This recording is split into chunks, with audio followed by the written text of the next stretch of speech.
Hey, everybody. Welcome to EverydayFI, the show that explores the lives and stories of everyday people in the financial independence community. Today, I'm back with my buddy Mitch for Mitch and Meg's Money Musings. And we're going to be talking about combining finances when you partner up with somebody, whether you're getting married or moving in or just becoming partners and not getting married.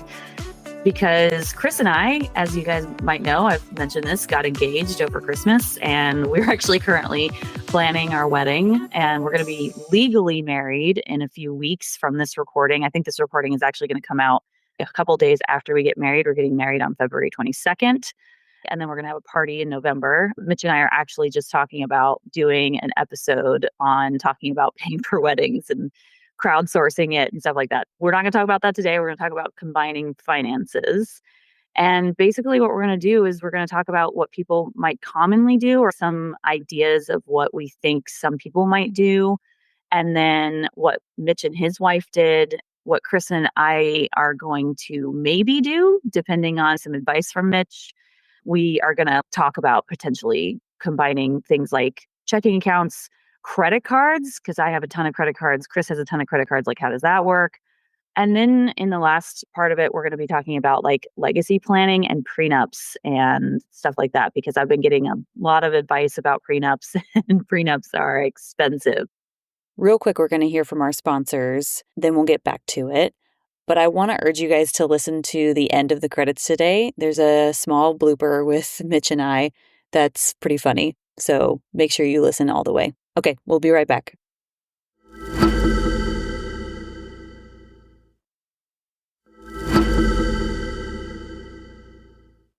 Mitch, okay, so you had some ideas about what people commonly do. So there's the pro rata rule, which is you're giving into the household based on a percentage of what you bring into it. Say one person makes $100,000, the other person makes $50,000. So you're doing a percentage of $150,000. And then some people just do 50-50. And then some people just wing it. What do you think of the pro rata versus 50-50 rules? Yeah, I mean, this is a loaded subject. It's really not easy. As I was listening to you say all these things out loud, and I'm like, yeah, this is what we talked about. This is what we prepped for. But for whatever reason in my head, it didn't sound like this big of a deal until I hear you lay it all out and say all the things. So there really is a lot. And interestingly, I think I had it really easy because I got married young. We had nothing. We maybe had 5 or 7,000 bucks each, enough to put a down payment on a house together and car. So we never really had to consider how do you merge together two adult lives like you and Chris are about to face. So you have a unique challenge that I just didn't face.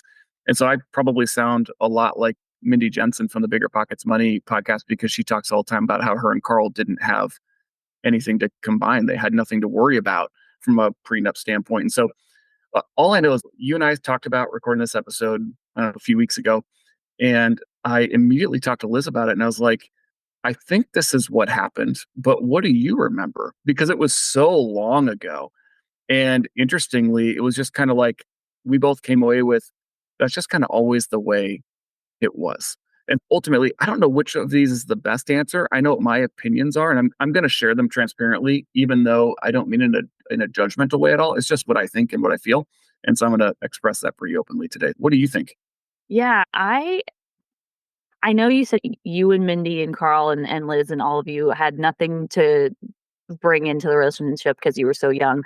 But I still think that there's a conversation that has to be had about expectations, because combining finances is not just about opening a shared checking account. You're also creating a vision for your life that the finances are going to enable. And so that was something that Chris and I did, which we had a lot of help from Ramit Sethi's book, which I have not read the whole thing. I just flipped to chapter 4 and did a couple of his exercises. And that was enough for us because we're already pretty good with our finances. We don't need that entire book.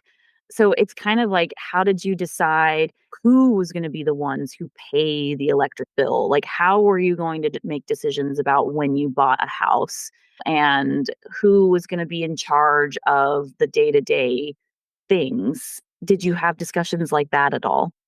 Yeah, so I can say this. One of the influences, I've probably shared this on your show before. I certainly shared it when I was doing my own. I was initially financially motivated by Dave Ramsey, like many are. And on top of that, I am a person of faith. And Dave is pretty loud about being a person of faith. And he speaks about it from a biblical perspective that, like, we become one, we join as one. And it was just kind of like, so that's what you do. You pile it all together. It's our money.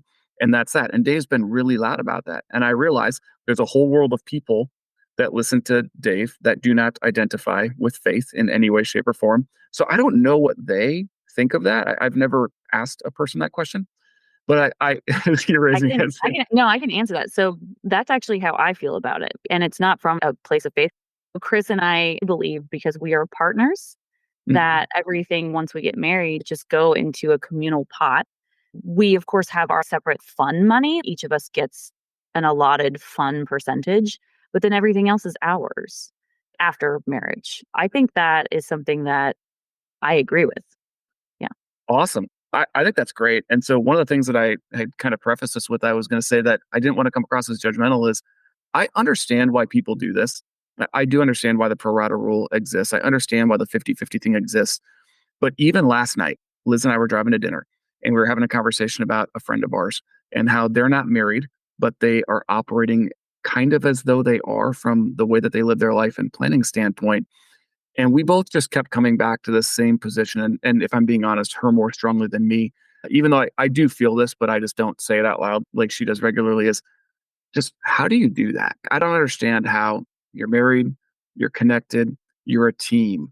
But the number one cause of divorce in all of America is money related.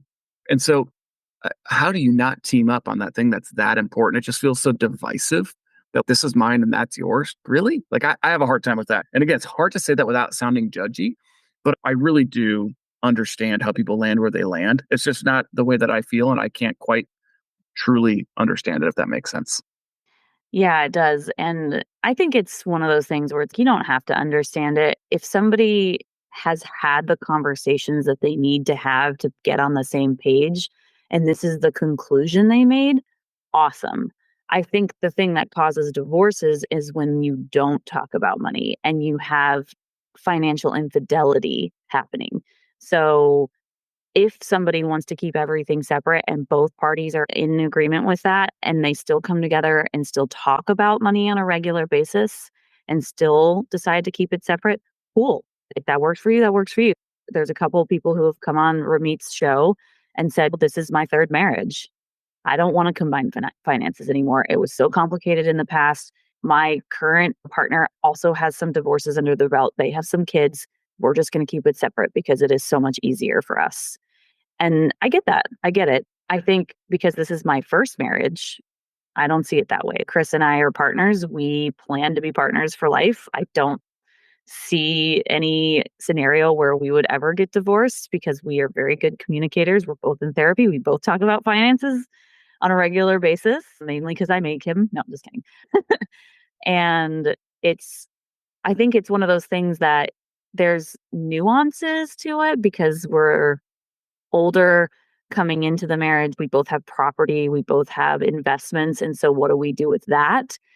And we're just having those discussions and we're pretty much on the same page with that. It's like, okay, well, what's prior to the marriage, we'll just keep as separate. And then everything after the marriage is ours. And there's like a few caveats in there. And that seems simple. Yeah. And I don't understand how other people don't do it that way either, who are coming into a first marriage. Yeah. I don't think it's as simple as either of us are making it sound. I think what's interesting is we are both money-minded people. You were coming into this dating relationship already, right? That's fact. I was not prior to, but we were very early in our dating relationship when I discovered the Dave Ramsey stuff. Liz was a part of that experience. She watched me go through that individually while we were dating, and she was still in school doing the college life thing where you're living on whatever little peanuts you've got from your part-time job and paycheck and whatever your parents are kind enough to give you. But so going back to really, what did we do? I mean, we did have these discussions. It didn't just happen overnight. It wasn't just like, oh, Dave said, join your money and therefore join your money. Like somewhere along the way, we did have to talk about those questions you're asking of how did you decide who does what? Well, this is really interesting. So my wife's parents, Liz's parents, dad's a banker and a farmer. Mother-in-law is a school teacher. but she refused to balance a checkbook, which in father-in-law's mind was a cardinal sin. So while they joined all of their money together, she had to have her own checkbook that like they wrote a check to and it went into there. And that checkbook could live unbalanced, unaccounted for, whatever. But the main checkbook could not. And so Liz had this mindset of we have to balance a checkbook, ironically. And guess what Mitch did? I dialed 1-800 Wells Fargo and let it tell me how much money I did or didn't have in my checking account. And I knew, I'm like, okay, I got $3,000. So yeah, I can swipe this and I'm good. That's the way I live my life. I always had enough to cover it. I didn't really care. And I would just move money to savings or debt, whatever I was doing throughout the course of the month. And then we had online banking, but Liz couldn't handle that.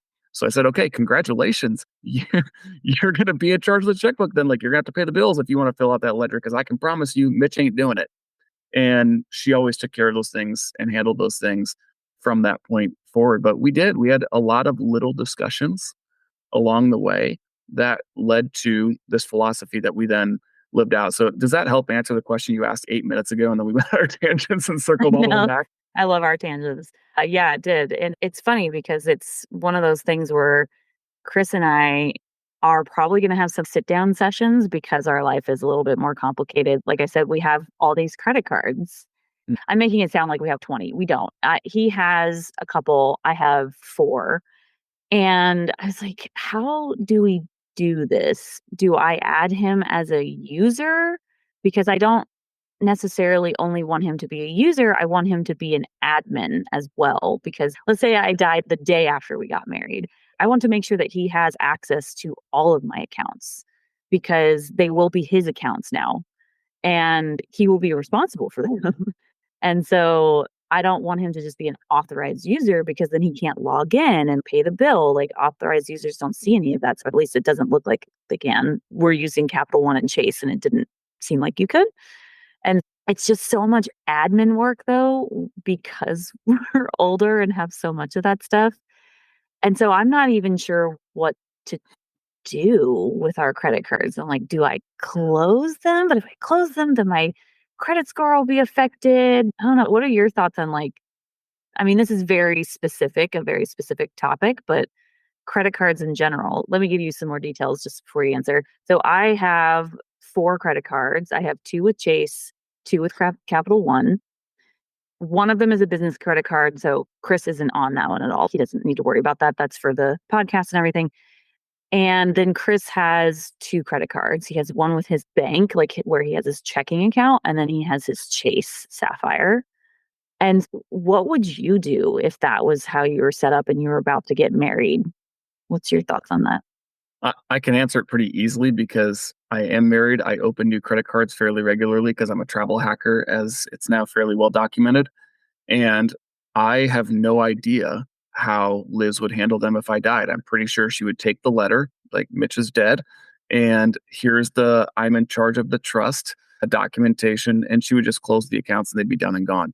I don't make her an authorized user on my cards, and I don't make myself an authorized user on her cards because it does impact the ability to earn certain sign-up bonuses from Chase, as an example. When you add Chris as an authorized user to Megan's card, it can count. I don't know if it does for sure. I don't want to present this as fact. If you add him onto an existing, I don't know if it will count, but if you open up a new one and you add him, it counts as a credit card application for him. And it will impact his 524 rule, which is this Chase rule about how you can only hit their bonuses if you've had fewer than 5 credit cards from any brand, not just Chase, any brand in the trailing 24 months. And they look at your credit card history. And if they see Chris is an authorized user on a new account, boom, he gets hit with the 524 rule. So just from that standpoint, I don't add them. But I think the death letter and the authorization from the trust takes care of all of that. So what I will say, though, is you say he can't log in and pay him or whatever. I am a 1Password evangelist. I love 1Password. It is the greatest tool, the best $80 I spend possibly every year. Like when that bill comes in and I see it went through for the year, I smile and I'm like, I am so grateful for you, 1Password, because all Liz has to do is log in with the master password. And she has a login to every single account, hers and mine. And she can literally just log in and she could close my Chase accounts and Chase wouldn't know that she clicked the button. They don't know. what are they going to do? Come back to her and be like, hey, you weren't allowed to do that. And she'd be like, bro, here's a death letter. Here's the thing. I was logged in. I had the stuff. I closed it. Life is fine. So I can tell you what would I do? I would do exactly what I do today, which is what's funny is she has her own credit cards that I've applied for on her behalf with her permission. She's aware of, hey, we're doing this. I need this travel card. This is the one you're going to get. And she can only log into them if she were to use the passwords from inside of 1Password. Otherwise, I just manage them for her. So it sounds like don't add people as authorized users because if you're travel hacking, that could potentially get in the way. Do have a shared password vault, like a 1Password, which I'll put a link in the show notes to that. That's actually what we use for work. Or for, I was just thinking myself, like all my passwords are stored in my iPhone. I could just give him my like iPhone passkey and he can find them in there. And then from that standpoint, if I were to die and I'm giving him financial power of attorney, then he has the ability to close the credit cards if the credit card companies were like, hey, you don't sound like Megan's, because sometimes you have to call to close the card. They don't let you do it online. Hey, you don't sound like a Megan. Then he can say, well, I'm her power of attorney. Like she's gone and I have to close this account. Or he can go in and pay the bill. That's what I'm hearing from you. And so now I'm like, okay, well, I've already added him to a few of these. So I guess we kind of already made that mistake. And I actually do want to talk a little bit about the difference between moving in together and what combining finances looks like when you just move in versus getting married. Because I think that's where what we were talking about at the beginning, the pro rata rule and the 50-50, that comes into play a little bit more. Because when you're married, like you said, a lot of the times I think most people treat that as this is our money because we are a unit. We're a married legal entity. Whereas when you're just living together, you are still separate legally, right? Unless you're living in a state that has common law marriage. But let's assume you're not. And then that kind of comes into play a little bit differently. And so what we did is we just were like, I'm going to add you to this card and we'll just pay all of our shared stuff from this card. Cat food, eating out, groceries, all goes on that card. And I just request money from him. That's how we did it. But it is a Chase card, so I might have messed up, but I don't know. For Chase specifically, it does not matter if you have recently gotten a credit card from Chase. It is from any brand of credit card because Chase will look at your credit report and say, hey, you've been playing the sign up bonus game with Delta, with American Express via Capital One. They don't care. They just say 524 rule, you're hit. And again, I'm pretty sure on the authorized user front that it interferes. I'm not 100% sure, so I don't want to present that as absolute fact, but I'm pretty sure that is the case. I'd love to get some people in the audience if you know this, because all of these cards have been open for years. So their bonuses are gone and used that I added him to. So it's not like I opened a card and then added him and we got the bonus together. Like I just added him to ones I already had for years and years. So if anybody in the audience knows, leave a comment either on the website or on YouTube if you're listening to this on YouTube, because Mitch and I, this is where our knowledge has stopped, I think. So we don't want to give any incorrect information. So I don't have this experience. Liz and I didn't live together until we were married. It's really crazy how it played out. We just believed in living together after we were married. That was part of our life decision. Ironically, we were buying a house together that I intended to live in prior to the marriage, but this was back in 2010. We bought a short sale, which is a misnomer in its name. It's often misunderstood, where essentially the homeowner was selling it for less than what they owed on the house. And the bank said, yes, we'll do that to help you get out of this situation. They are not a short process. They're a very lengthy process. So it took us long enough that, ironically, we closed on our house the Friday before our Saturday wedding. So we actually didn't own our house until then. But so we were combining life expenses during our engagement period, which began in January, and we were married in June. And part of that process was buying this house. We worked together to come up with a down payment. We figured out how to understand what she was going to be earning, what I was earning, and how to make all those things happen. But I don't have this life experience that you're talking about of this kind of 50-50 world and this combined one account for these different things. But I know people that have, and it seems to make sense and I can understand how that works. But I want to address one other thing that you said about financial infidelity. And certainly things could still go on, right? Like You could open a credit card that Chris doesn't know about and you're going nuts shopping on it, and you somehow funnel money to pay it away and he doesn't notice because he's not focusing as much. But what's interesting is going back to your question about getting this card paid off or that card paid off. 1Password, great. But if you have a financial aggregator, like I'm a big fan of Monarch, everything is there. All of Liz's cards are there. All of my cards are there. Our mortgages are there.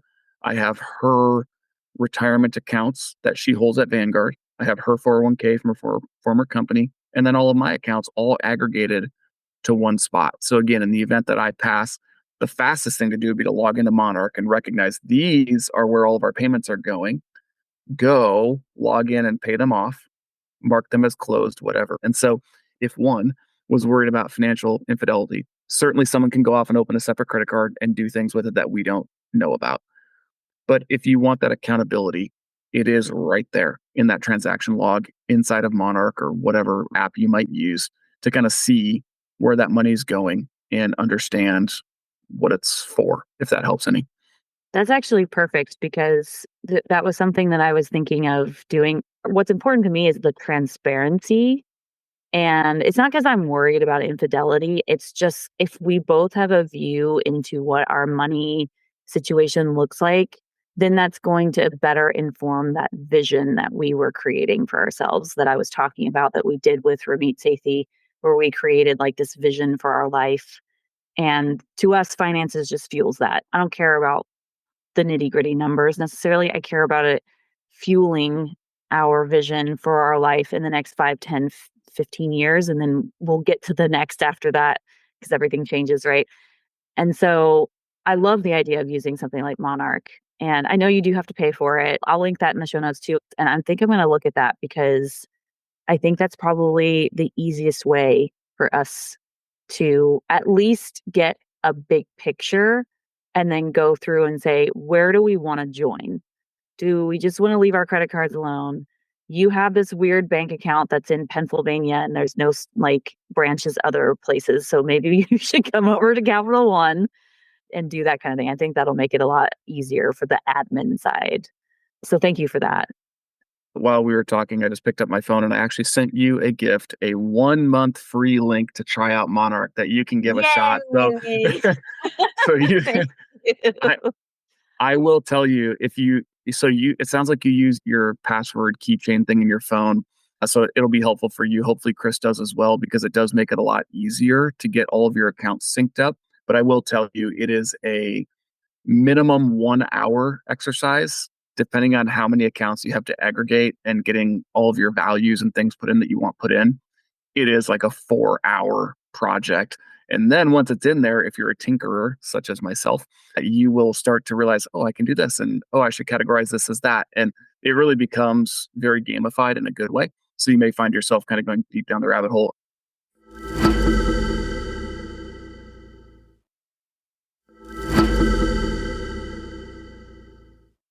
Okay, so let's circle back.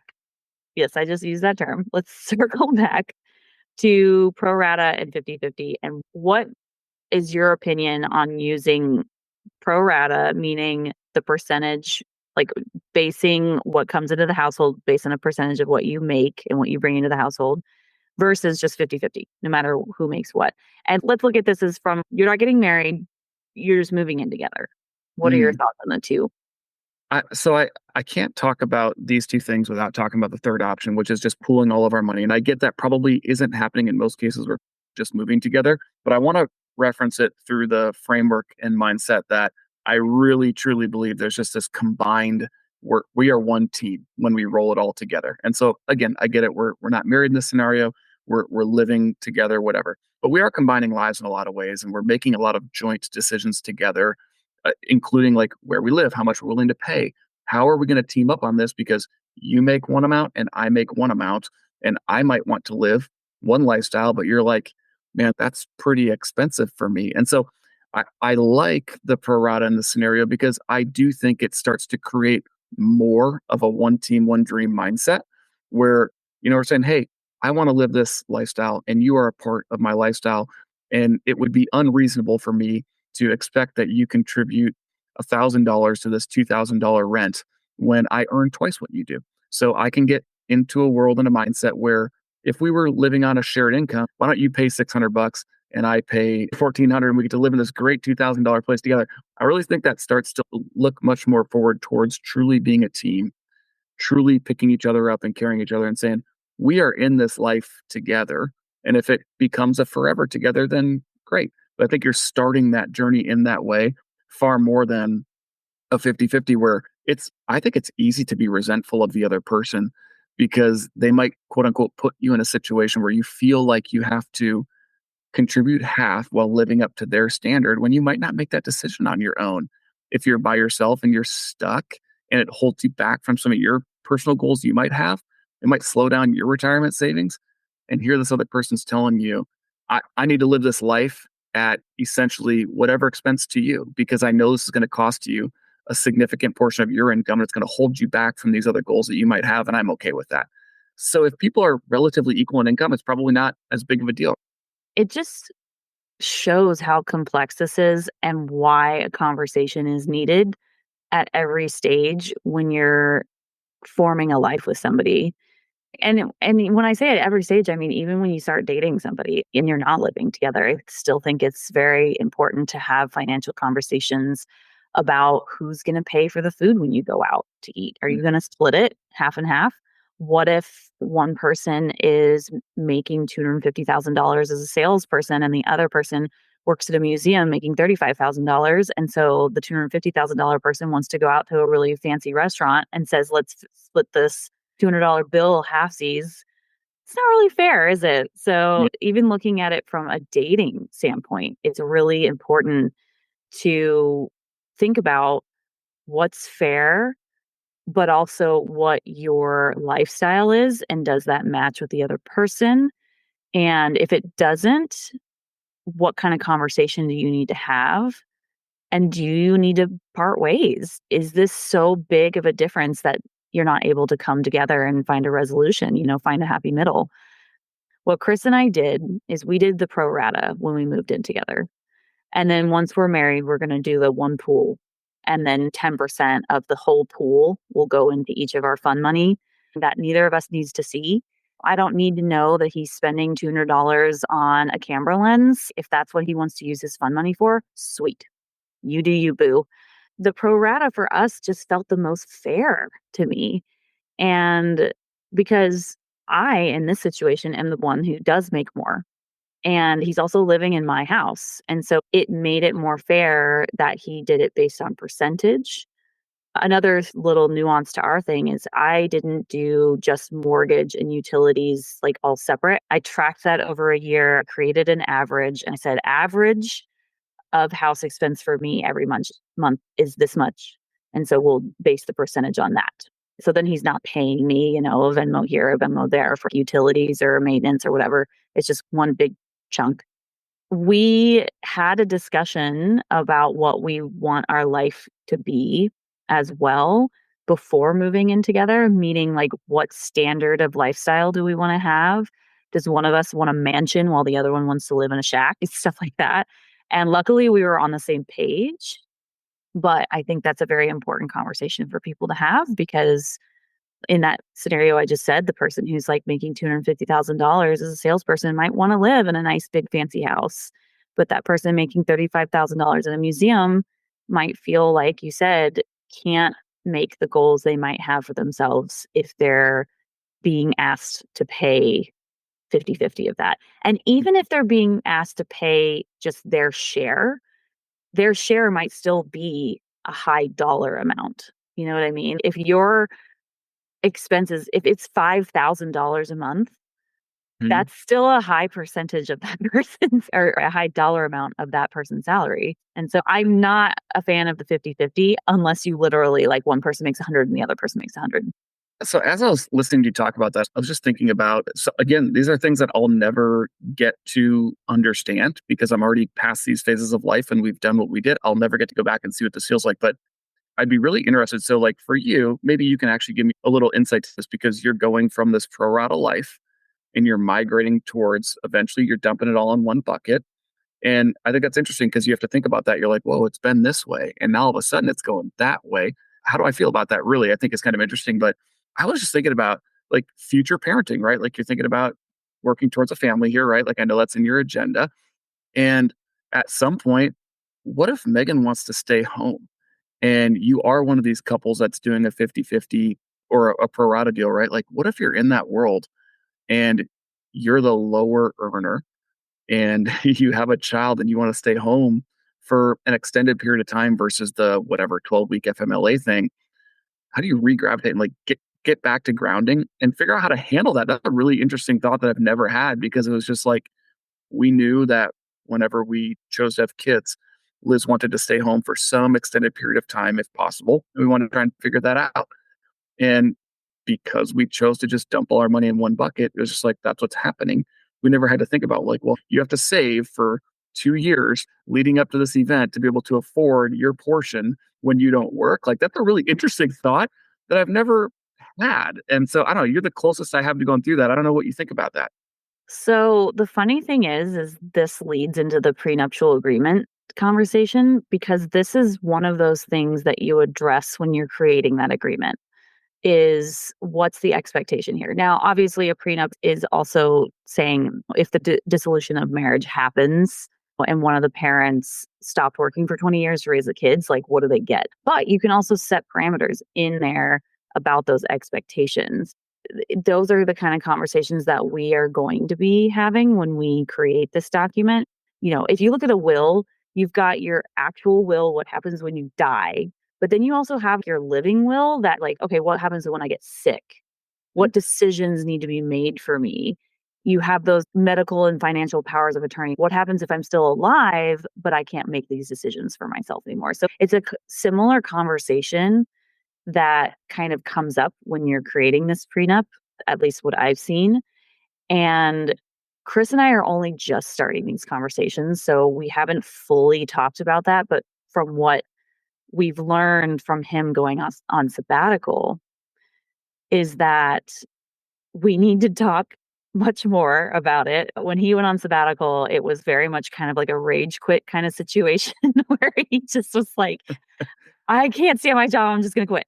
And that did lead to a tiny bit of resentment on my end because money wasn't coming in and I had to pay for everything. And so getting ahead of those conversations now and setting those expectations now is a really smart way of starting a relationship.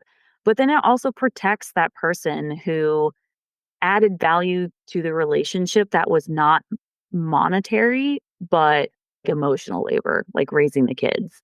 It's interesting you drew the parallel to the sabbatical because I didn't think about that, but I do remember that he kind of surprisingly went on a sabbatical. So it sounds like you learned from that experience and now you're applying it on your go forward knowledge basis. So my ultimate question, and maybe it goes unanswered, is just something that this is something people have to think about is if you are in this 50-50 world or you're in a pro rata world, like when it comes to eventually having kids, like my goodness, if you didn't have to be a team before, now you've got to be a team.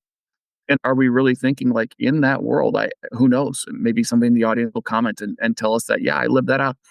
If you're in a pro rata world, did you have to save up for 2 years in advance or tap into your side of the emergency fund that you replace later on because you wanted to stay home? Or do couples that maybe started out as pro rata go, you know what, now we're going to shift to just it's our money. We're just going to wipe the slate clean on a go forward basis.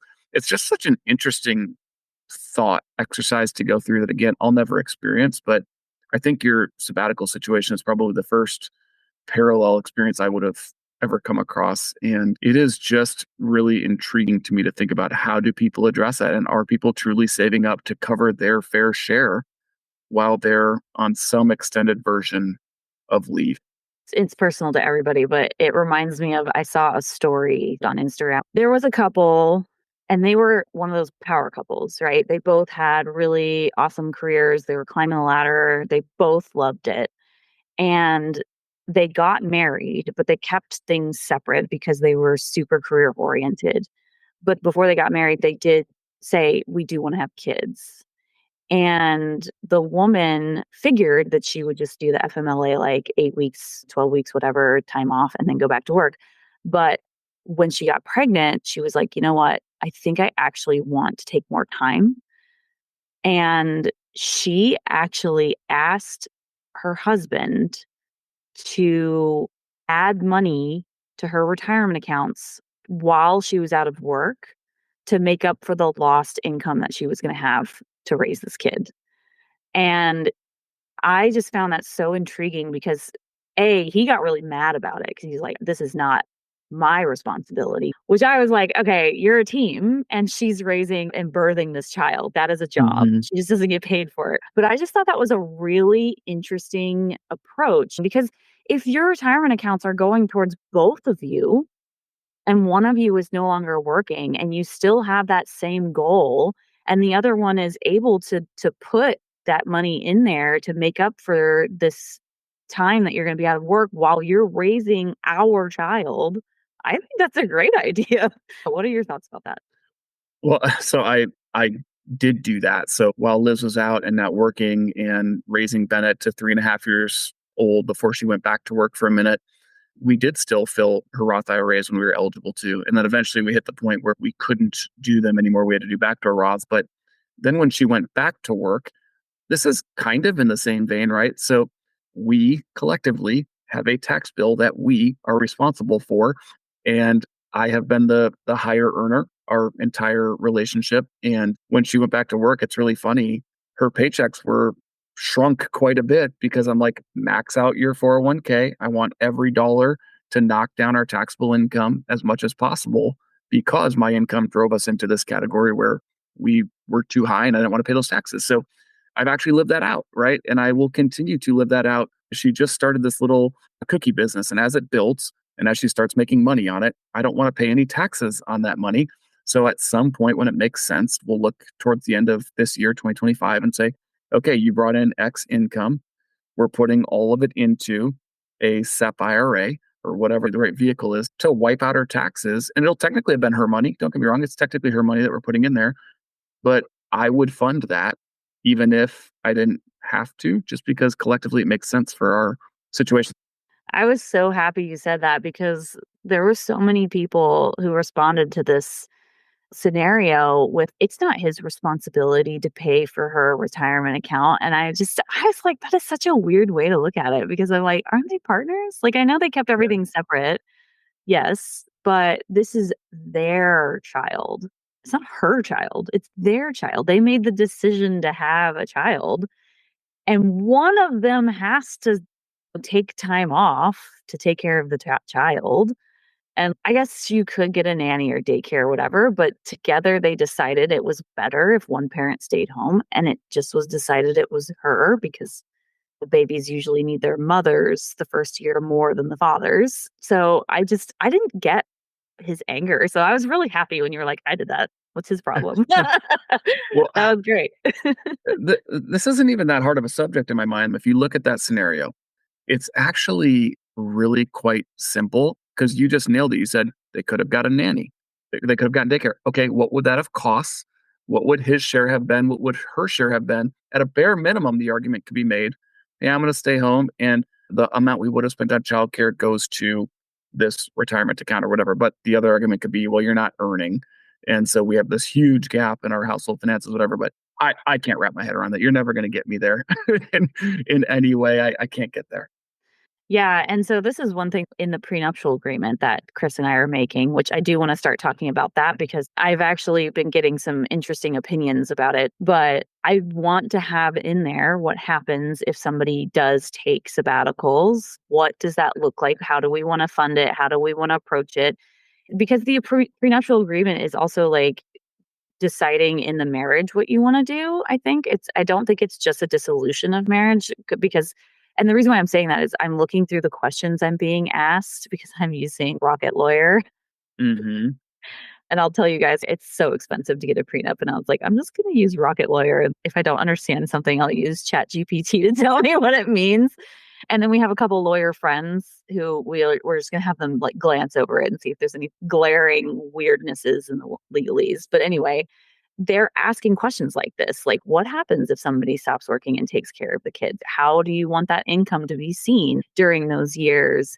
And if the marriage did end, if that person had stopped working for, say, the entire time the child was in school, 18 years. Does that mean that they get part of the income of the person who was working that whole time? Yes or no? So there's a lot of interesting conversations to be had about that because in my mind, raising a child is a job. It's just a job you're not paid for. And so I don't think the value of somebody's contributions to a relationship should just be monetary. I think you could probably quantify it by putting a number to the hours that the person who's taking care of the child is spending doing that. Maybe kind of look at it that way. I don't know. But that's why I like the idea of it being a single pot. It's a single pot. We're a team. Whether one of us is working or not, we're a team. It's all ours because we're all contributing in some way, whether it's through money or not.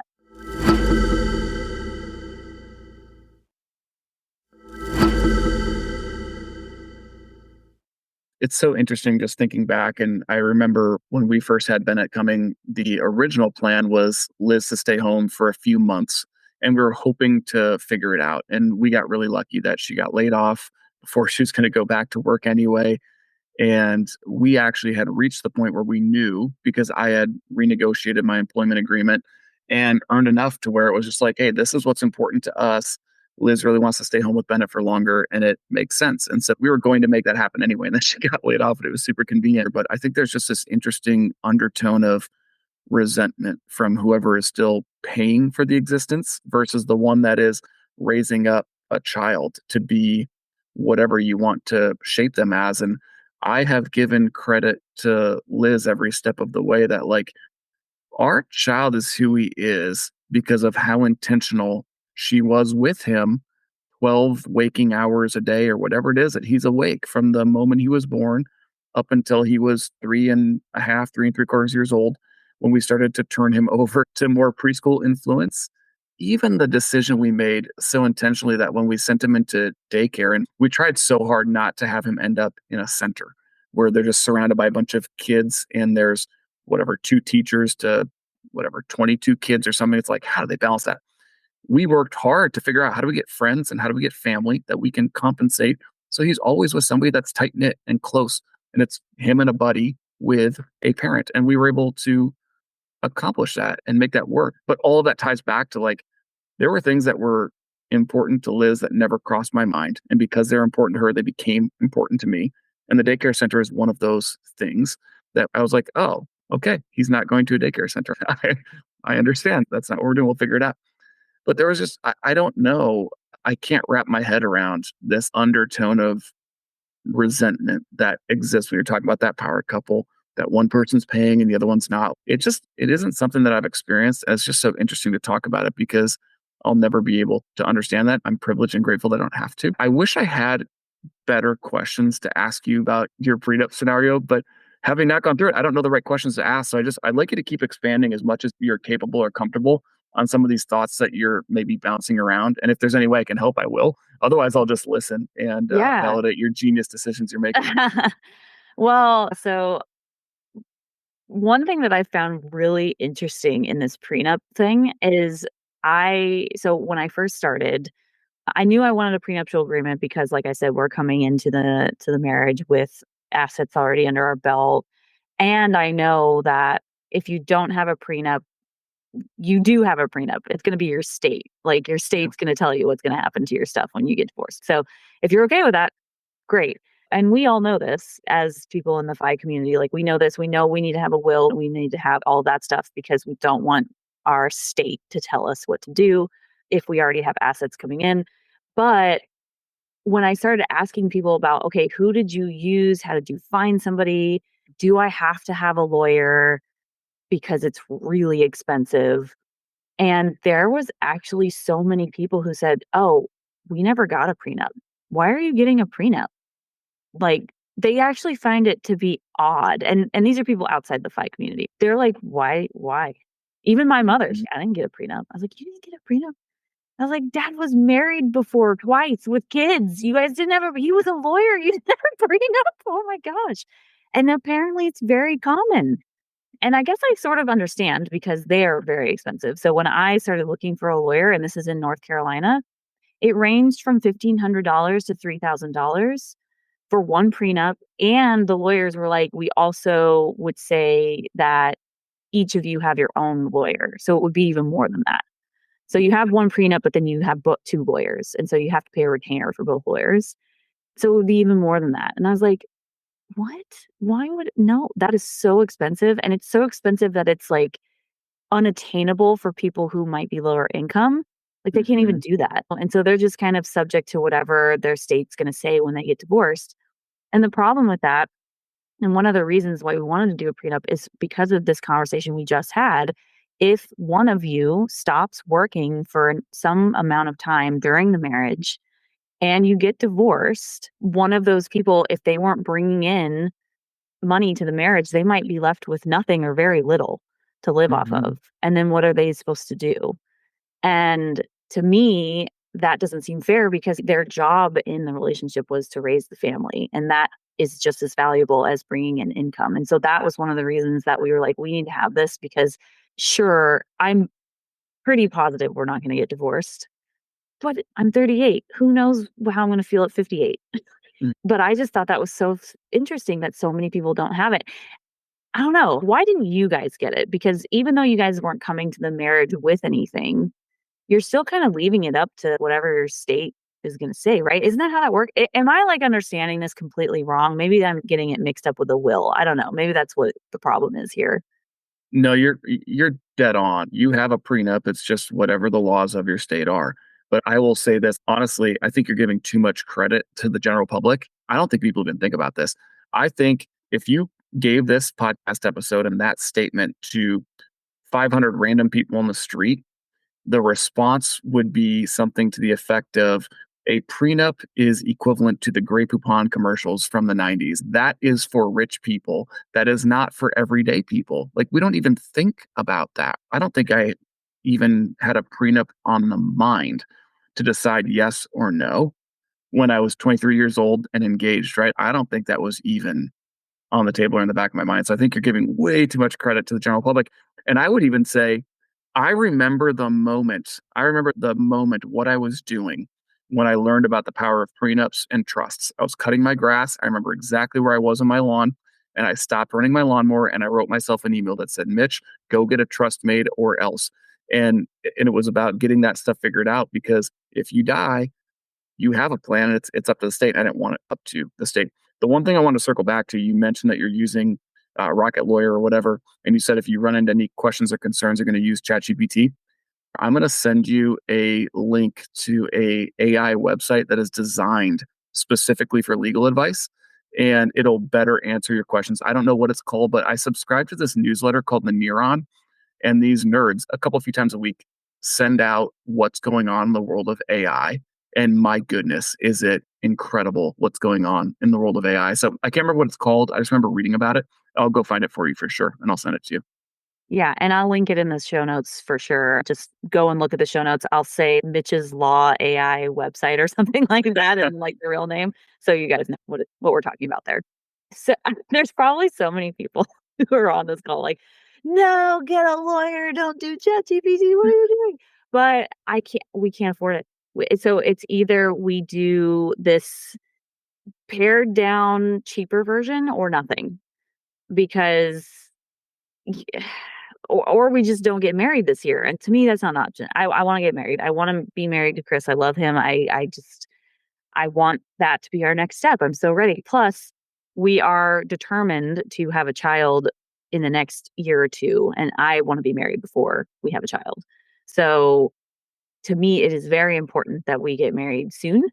And so I am okay with doing this kind of DIY thing because Rocket Lawyer people use Rocket Lawyer for all kinds of legal stuff. And I'm not just writing this myself. I'm not just going into a Google Doc and saying prenup, Megan and Chris. No, like we're having Rocket Lawyer generate it for us. And by translating the legalese into lay terms, which I'm going to use your website for, we actually understand the options.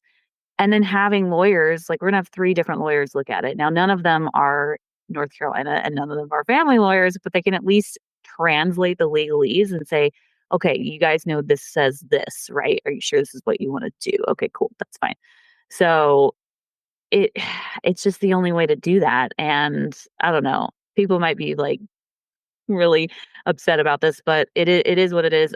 I'm not going to say I would recommend it for other people, but I would recommend it over not having one.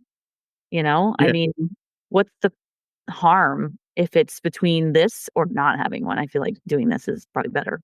Yeah, I think it's one of these things where you could consider no differently than if I went back in time and money was an issue and I wanted to write a will or a trust, I would have absolutely done what you're doing. If I could not afford my $4,500 incredible trust attorney who wrote a great and a robust trust for me, I absolutely would have pulled the trigger on a online version to get something done instead of nothing, because something is better than nothing. And perhaps something you could consider is you could even put a trigger in there of maybe after we have a child or after we reach a certain net worth level, it triggers us to go and get a legitimate attorney. And we maybe set aside money between now and then and build up for it to be able to pay for it. And we do a post nup to say, this is what we did before. This is still what we want today. And we just want to make sure that what we think this document says, it actually says, and we're going to pay you to go ahead and create us the quote unquote right one that ensures that we're good to go. So maybe it's something you could think for towards the future. But I also think this is interesting. I don't know, 10, 12 years ago, I wouldn't have spent the money on a trust because I didn't have as much to protect. And now today, I cannot imagine having what I have and what I've built up and what's out there and not having a trust in place. I cannot even, it makes me cringe. So maybe right now that's why you are so comfortable. And maybe some of the people that are speaking into your life saying, you have to have a lawyer or else, maybe those people are thinking through their lens. And maybe they've got more wealth than you have. Maybe they have a really nasty life experience behind them that you don't have. Maybe they have a previous relationship that they went through, which in some ways is helpful information to have, but it is their lens, their circumstance, their mindset. And all we can do in this life is take in the feedback from the echo chambers that we introduce ourselves to and then make the best decision for us. And it sounds like for now, you're pretty content that you are making the right decision for you, but that doesn't have to mean it's the only decision you ever make. You could set the stage for a future decision to be made. And I'm kind of interested to hear what you think of that. I think that's brilliant. Brill, brill, brill. Uh, Accidental yeah, because brilliance. you're like, I know nothing about prenups, but here's this super awesome hack where you do this DIY version now, and then when you have more money, do a post nup. Hello, I didn't even think about that. It's a great idea. Because yeah, your prenuptial agreement, even if you do use a lawyer and say you're 35 or 25 getting married, you don't know if that agreement's going to be exactly what you want anymore when you're 55. It could be totally different because I don't know, some life circumstance changes. I don't know, you adopt your grandchild. I don't know, something, anything. Like there could be anything. But yeah, that's a great hack. And because you get your will and your trusts updated periodically when your life changes, why wouldn't you do the same for your prenup?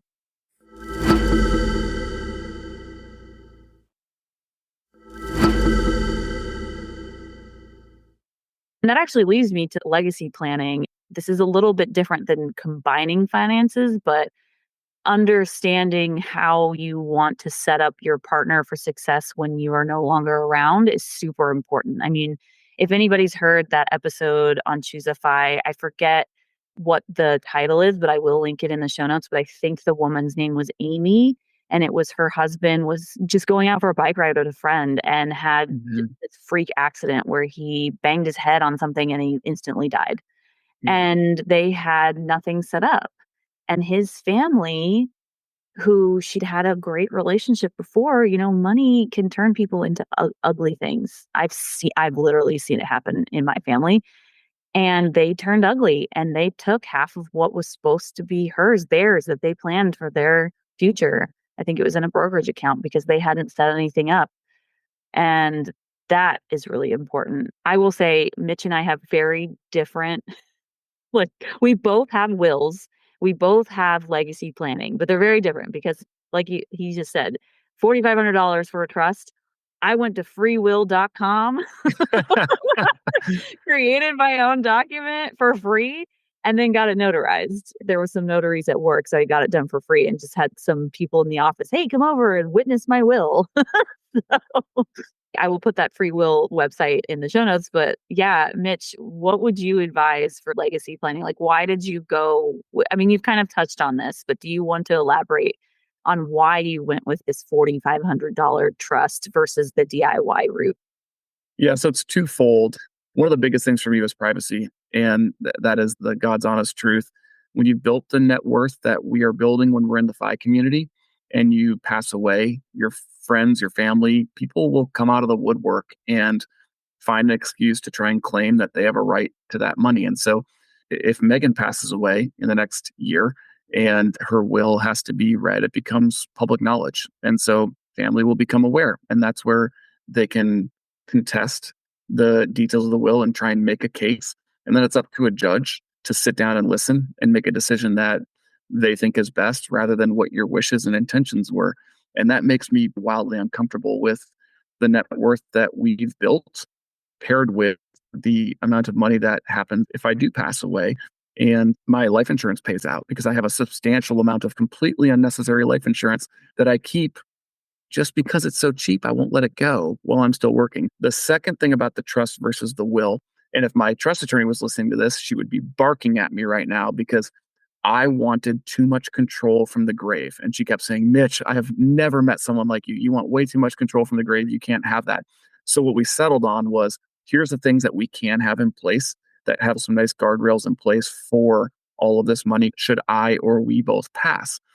But on top of that, she said, write your wife a letter, a thorough letter of exactly what your intentions really are so that she has these guardrails that you really want. But I'm telling you, if we put them in here, you risk all the benefits of this trust because you're trying to do too much from the grave. You got to let it go, brother. And I was like, fine. Okay, you win. I'll back off. And so those are the couple of things. So what was beautiful about our trust and what makes it a little more expensive, you could probably get a really nice trust built for, I don't know, $2,500 or something from a real legit attorney in your state. You can probably find somebody. What I loved about our attorney is she was the best of the best. She is incredible at what she does.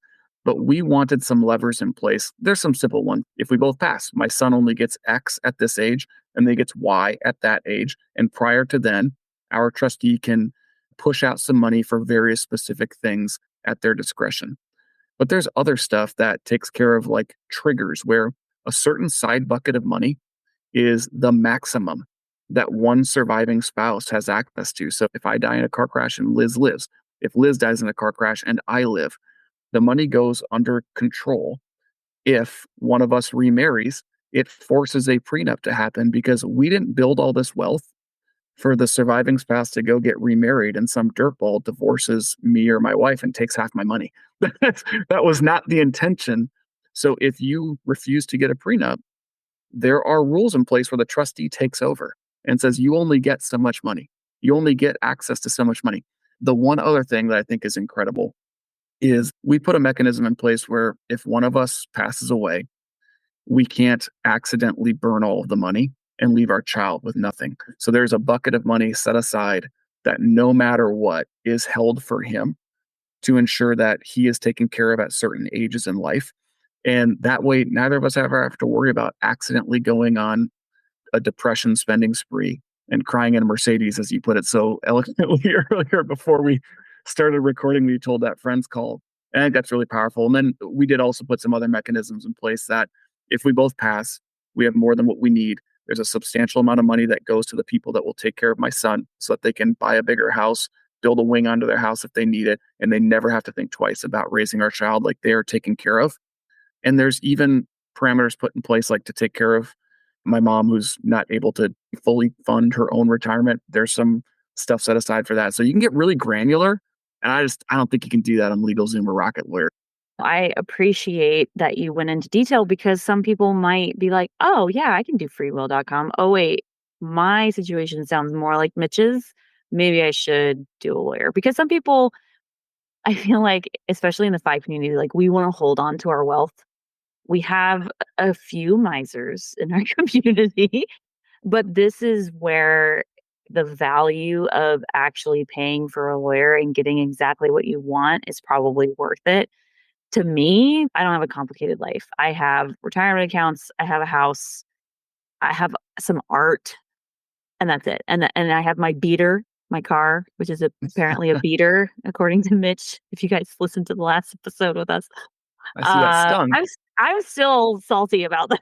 I was telling people, I was like, "Isn't a beater a car that, like, doesn't work? Like, she works. Every single piece of her works. All the windows work, the doors work." Anyway, so I'm glad that you went into that detail, and I appreciate it because I think there's gonna be people who run the gamut. And so, I guess also just to tell people that quick story about the Mercedes-Benz, I had a friend who decided to have life insurance for her daughter up till she was like 28, I think, rather than 18. And she said, I just think it would be easier if I died to cry in a Mercedes Benz, which I just thought was so funny.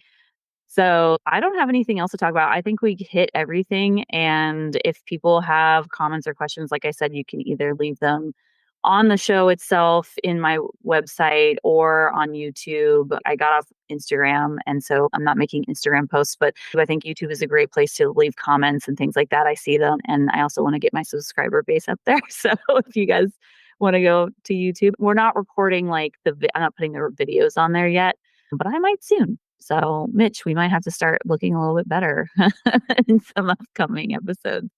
Yeah, Mitch, any closing thoughts before we head out on our Saturdays? That's all I've got. Awesome. Thanks, Mitch. Again, this was so much fun. I always have fun with you. And yeah, I'll see you in our next Money Musings episode. I look forward to it, and I really look forward to the conclusions on all of the things that you're working on leading up to this wedding. So I think the audience will be excited to keep hearing about it. So thanks for having me as always. Yeah, for sure. Thanks for listening to the EverydayFI podcast. If you're loving the show, here are some things you can do. Number 1, subscribe in your favorite podcast player and share the show with your friends and family. Number 2, please leave a review. I'm always looking for ways to improve the show. Number 3, check out my website, everyday-fi.com, where you can listen to all the episodes and leave comments for myself and the guest. Number 4, if you're interested in sharing your own financial independence story, you can find a submission form at everyday-fi.com/podcast. And finally, number 5, join my Patreon membership for only $5 a month at patreon.com/everydayfi podcast. This is a one-woman show, so every little bit counts. See you next time as we continue to go down the path to financial freedom. The fact that you just said that I'm not video worthy right now is going to stick with me like it stuck with you that your car is a beater. That's so not what I meant.